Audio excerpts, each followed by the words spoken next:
Hi friends எல்லாம் எப்படி இருக்கிறீங்க? நல்லா இருக்கிறீங்கன்னு நினைக்கிறேன். இன்றைக்கி நான் லேட்டாக தான் எழுந்திரிச்சேன். ஏந்திரிக்க சொல்லுவேன் 6 மணி ஆயிடுச்சு. ஸோ இன்றைக்கி வெள்ளிக்கிழமை கோயிலுக்கு போனோம். அதனால் நான் சீக்கிரமாக எழுந்திரிக்கணும்னு நினச்சேன். பட் ஆனால் லேட் ஆகிடுச்சு எழுந்திரிக்க சொல்லுவேன்.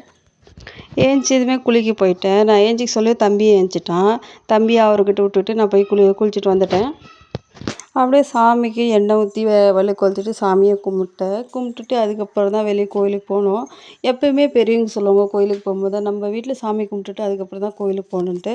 ஆனால் என்ன விஷயம்னு எனக்குமே தெரியல. ஸோ அவங்க சொன்னது நம்ம ஒரு சின்ன சின்ன விஷயத்த ஃபாலோ பண்ணிக்கினாவே போதும் நம்மளுக்கு. நம்மளது குலதெய்வம் வந்துட்டு கருப்பு சாமி. ஸோ எனக்கு ரொம்ப பிடிக்கும்னாக்கா புளியோர் தான். அப்பத்துலேருந்தே அவ்வளோ தான். என்னடா சாமி பிரித்து பேசுகிறேன்னு யாரும் தப்பாக நினைக்க வேணாம். எனக்கு எல்லா சாமியுமே ஒன்று தான். நான் எல்லா சாமியுமே கும்பிடுவேன். ஸோ நானும் கோவிலுக்கு கிளம்பிட்டேன். பாய், அடுத்த வீடியோவில்